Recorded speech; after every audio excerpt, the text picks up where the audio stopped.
হরে কৃষ্ণ। অক্ষয় তৃতীয়ার দিন এই একটি খাবার বাড়ির সকলে একটু হলেও খাবেন। শাস্ত্রমতে অক্ষয় তৃতীয়ায় এই খাবার গ্রহণ করলে সারাটা বছর সুস্থ নিরোগ থাকা যায়, সুখ সৌভাগ্য আসে, জীবনে আসা বাধা বিপত্তি দূর হয় এবং আর্থিক উন্নতি হয়। সংসারে কখনো অন্ন বস্ত্রের অভাব হয় না। একটি খাবারের এত সুফল, আপনাদের মনে প্রশ্ন জাগতেই পারে একটি খাবার কিভাবে এইভাবে সৌভাগ্য আনতে পারে, আর অক্ষয় তৃতীয়ার সাথে এই খাবারের সম্পর্কই বা কোথায়। এটি জানতে গেলে সবার প্রথমে আমাদের জানতে হবে অক্ষয় তৃতীয়ার অনেকগুলি মাহাত্ম্যের অন্তর্গত সেই মাহাত্ম্যটি যেখানে স্বয়ং পরমেশ্বর ভগবান শ্রীকৃষ্ণ দ্রৌপদীকে অক্ষয় পাত্র দান করছেন। 30শে এপ্রিল বুধবার, বাংলার 16ই বৈশাখ 1432 বঙ্গাব্দে 2025 সালের অক্ষয় তৃতীয়া। মহাভারতে বর্ণিত কাহিনী অনুসারে পাশা খেলায় পরাজিত হয়ে পাণ্ডবরা বন গমন করলে অগণিত ব্রাহ্মণ ও মুনি ঋষি তাঁদের সঙ্গ নেন। এতে যুধিষ্ঠির পড়েন মহাবিপাকে। তারা সব কিছু ত্যাগ করে বনবাসী হয়েছেন, কিন্তু রাজধর্ম অনুসারে ব্রাহ্মণ ও অতিথির সেবা একান্ত কর্তব্য। কি করে তিনি তাদের সঙ্গে প্রতিনিয়ত সাক্ষাৎ করতে আসা অতিথিদের সেবা করবেন, এ নিয়ে বিড়ম্বনায় পড়ে পুরোহিত ধৌম্যে শরণাপন্ন হন যুধিষ্ঠির। ধৌম্য তাকে সূর্যের আরাধনা করতে বলেন এবং আরাধনার পদ্ধতি শিখিয়ে দেন। ধৌম্যের কথা মতো যুধিষ্ঠির সূর্যদেবের পুজো করলেন। সূর্য তুষ্ট হয়ে তাকে একটি তামার পাত্র দান করলেন এবং বললেন, বনবাসে 12 বৎসর এই তাম্রস্থলী তোমাদের অন্ন দেবে। সকলের আহার শেষ হলে যতক্ষণ না পর্যন্ত দ্রৌপদী আহার করছেন ততক্ষণ এই পাত্রের আহার্য ফুরবে না। সূর্যের কাছ থেকে সে পাত্র লাভ করে যুধিষ্ঠির নিশ্চিন্ত মনে বনবাসী হয়ে সাধু সঙ্গ, অতিথি সেবা করতে লাগলেন।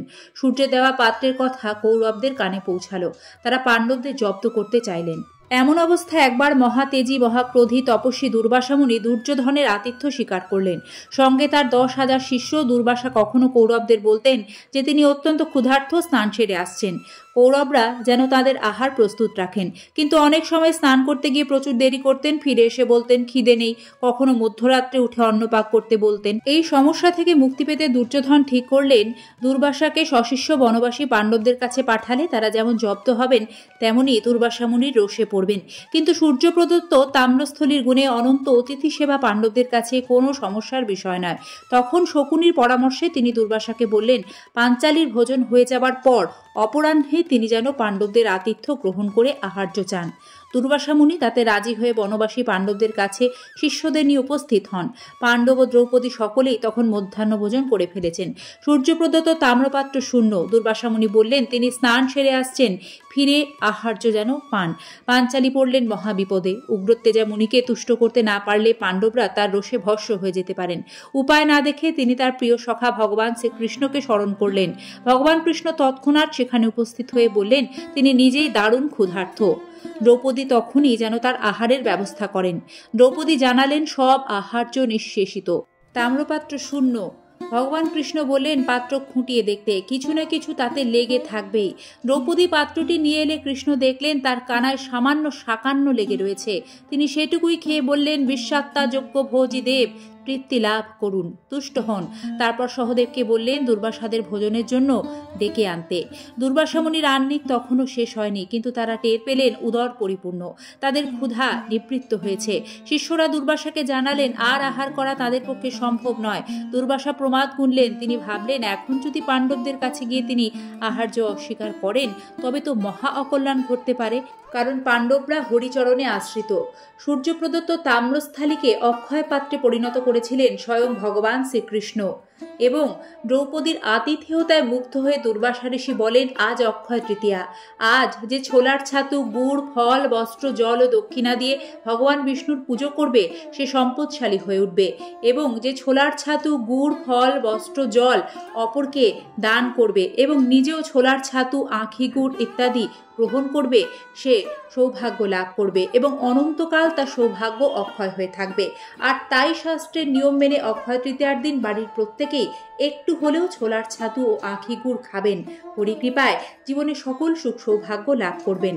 এছাড়া অক্ষয় তৃতীয়ার দিন মা লক্ষ্মীর সঙ্গে সম্পর্কিত আরও কয়েকটি শুভ খাবার আছে, সেগুলি বাড়িতে ক্রয় করে আনতে পারেন। মা লক্ষ্মীকে ভোগ নিবেদন করে প্রসাদ হিসেবে গ্রহণ ও বিতরণ করলে ভালো ফল লাভ করবেন, আর্থিক উন্নতি হয়। সেগুলির মধ্যে প্রথমেই বলবো নারকেল। নারকেলকে শ্রীফল বলা হয়।